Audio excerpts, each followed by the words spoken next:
Hit అవుతుందంట వారా cinema. నాకు డౌటే, పక్కా హిట్టే, ఆస్కర్ వస్తుంది చూడు. Our latest blockbuster film Little Hearts with extended cut, streaming now on ETV Win.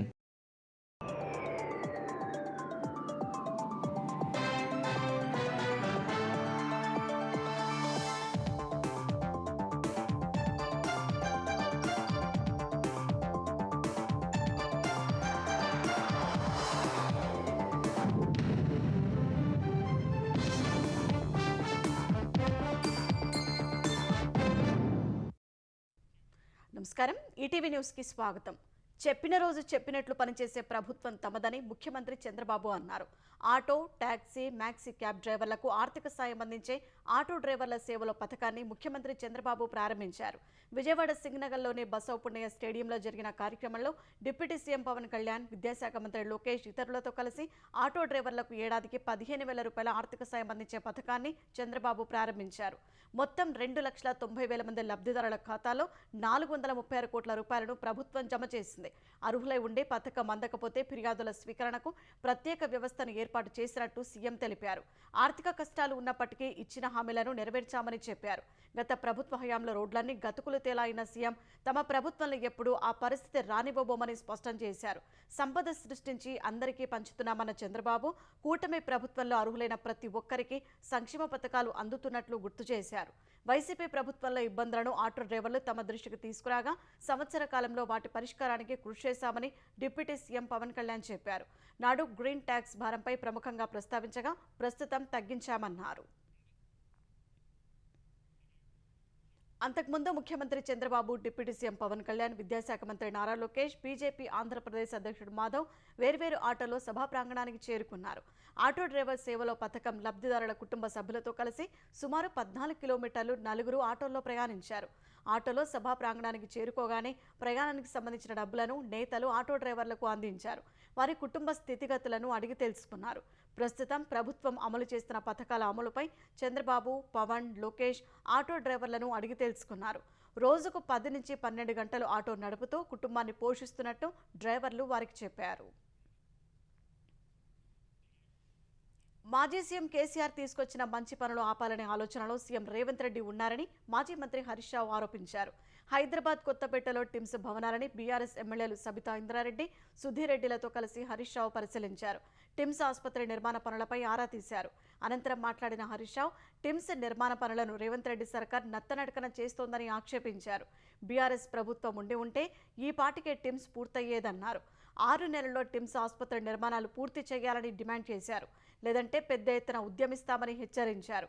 Revanth Reddy సర్కారులో Aarogyasri ఆసుపత్రులకు బకాయిలు పెట్టారని ఆరోపించిన హరీష్ రావు రాజకీయాలు పక్కన పెట్టి కంటి వెలుగు కార్యక్రమాన్ని కొనసాగించాలన్నారు. జూబ్లీహిల్స్ ఉప ఎన్నికలు రావడంతోనే హరీష్ రావుకు ప్రజా సమస్యలు గుర్తుకు వచ్చాయని ప్రభుత్వ విప్ ఆది శ్రీనివాస్ విమర్శించారు. టిమ్స్ ఆసుపత్రి విషయంలో హైదరాబాద్ ప్రజలను పక్కదారి పట్టించేందుకే బీఆర్ఎస్ నేతలు హడావుడి చేస్తున్నారని ఆరోపించారు.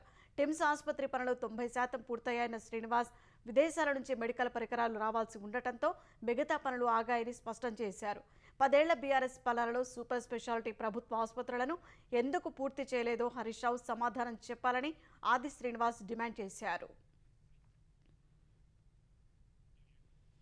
హైదరాబాద్ కొండాపూర్లో అక్రమ నిర్మాణాలను హైడ్రా కూల్చేసింది. భిక్షపతి నగర్లోని సర్వే నంబర్ 59లో ఉన్న రేకుల షెడ్లు, గుడిసెలను నేలమట్టం చేసింది. భిక్షపతి నగర్లో 12 మంది స్థానికులు 36 ఎకరాలను కబ్జా చేశారని, వాటి విలువ సుమారు 3,600 కోట్ల రూపాయల వరకు ఉంటుందని అధికారులు అంచనా వేశారు. రెవెన్యూ, పోలీసు యంత్రాంగంతో కలిసి హైడ్రా సిబ్బంది తెల్లవారుజాము నుంచి జేసీబీల సహాయంతో అక్రమ నిర్మాణాలను తొలగించారు. అనంతరం స్వాధీనం చేసుకున్న భూమి చుట్టూ ఫెన్సింగ్ ఏర్పాటు చేశారు. గతంలో ఈ భూమి విషయంలో స్థానికులు రంగారెడ్డి కోర్టును ఆశ్రయించగా వారికి అనుకూలంగా తీర్పు వచ్చింది. తర్వాత దానిని సవాల్ చేస్తూ ప్రభుత్వం హైకోర్టుకు వెళ్లగా ప్రభుత్వానికి అనుకూలంగా తీర్పు వచ్చింది. ఈ తీర్పు నేపథ్యంలో అధికారులు భూమిని స్వాధీనం చేసుకుని ఫెన్సింగ్ ఏర్పాటు చేశారు. బీహార్ మాజీ సీఎం కర్పూరి ఠాకూర్కున్న జననాయక్ పేరును చోరీ చేసేందుకు యత్నించే వారి పట్ల అక్కడి ప్రజలు అప్రమత్తంగా ఉండాలని ప్రధాని నరేంద్ర మోదీ అన్నారు. కర్పూరి ఠాకూర్ జీవితాన్ని గమనించిన తరువాత బీహార్ ప్రజలు ఆయనకు జననాయక్ అనే బిరుదు ఇచ్చారని తెలిపారు. దేశంలో యువతకు సంబంధించిన 62,000 కోట్ల విలువైన పలు పథకాలను ఢిల్లీ నుంచి ప్రధాని మోదీ ప్రారంభించారు. కొన్ని రోజుల్లో అసెంబ్లీ ఎన్నికలు జరగనున్న బీహార్కు ఈ పథకాల్లో ప్రత్యేక ప్రాధాన్యం ఇచ్చారు. దేశంలో ఐటీఐల ఆధునికీకరణకు సంబంధించి పీఎం సేతు పథకాన్ని మోదీ ప్రారంభించారు.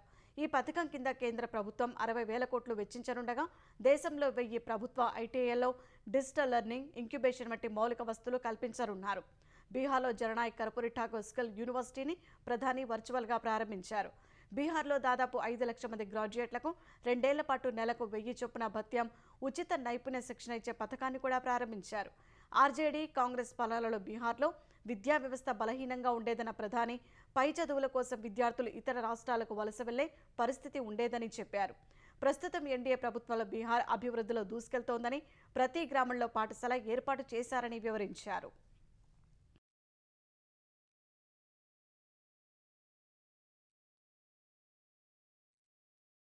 పంజాబ్ నేషనల్ బ్యాంకును 1,000 కోట్ల మేర మోసగించి యూకే పారిపోయిన వజ్రాల వ్యాపారి నీరవ్ మోదీ అప్పగింత వ్యవహారం కొలిక్కి వచ్చినట్లు కనిపిస్తోంది. నవంబర్ 23న నీరవ్ను భారత అధికారులకు అప్పగించే అవకాశాలు ఉన్నట్లు తెలుస్తోంది. ఇందుకు సంబంధించి నవంబర్ 23న లండన్ కోర్టు విచారణ జరపనుంది. నీరవ్ మోదీని భారత్కు అప్పగిస్తే ఇక్కడి దర్యాప్తు సంస్థలు ఆయన్ను విచారిస్తాయా లేదా అనే అంశంపై విచారణ జరగనుంది. నీరవ్ను భారత్ తీసుకొచ్చాక మోసం, మనీ లాండరింగ్ కేసులో మాత్రమే విచారిస్తామని, ఇతర ఏజెన్సీల కస్టడీకి ఇవ్వబోమని భారత ప్రభుత్వం హామీ పత్రాన్ని సమర్పించినట్టు తెలిసింది. CBI, ED, serious fraud investigation office, customs, ఆదాయపు పన్ను విభాగం సంయుక్తంగా ఈ హామీ పత్రాన్ని అందజేసినట్లు తెలుస్తోంది. తన అప్పగింత ప్రక్రియను సవాల్ చేస్తూ ఇటీవల నీరవ్ మోదీ కోర్టును ఆశ్రయించారు. భారత్కు అప్పగిస్తే దేశంలోని బహుళ విచారణ సంస్థలు దర్యాప్తు పేరుతో తనను చిత్రహింసలకు గురిచేస్తాయని పిటిషన్లో పేర్కొన్నాడు. ఈ కేసు మొత్తాన్ని తిరిగి ప్రారంభించాలని అభ్యర్థించాడు.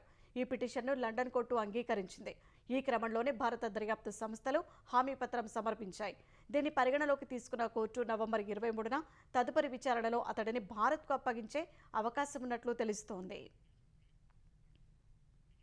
H-1B వీసా రుసుమును $215 నుంచి $1,00,000 పెంచుతూ అమెరికా అధ్యక్షుడు డొనాల్డ్ ట్రంప్ నిర్ణయం తీసుకోవడాన్ని వ్యతిరేకిస్తూ వివిధ ఉద్యోగ సంఘాలు అమెరికా కోర్టులో దావా వేశాయి.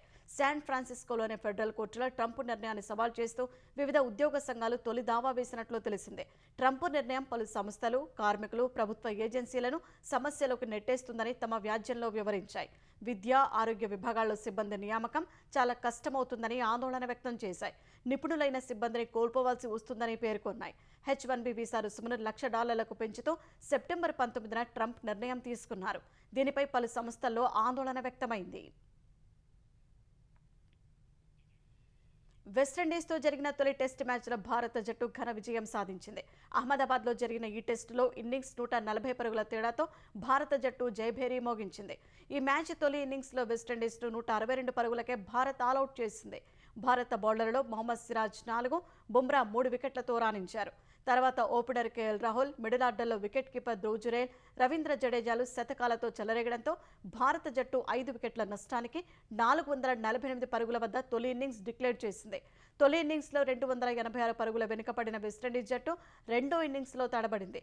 ఒక్క బ్యాటర్ కూడా చెప్పుకోదగిన పరుగులు చేయలేకపోవడంతో 146 పరుగులకే ఆలౌట్ అయింది.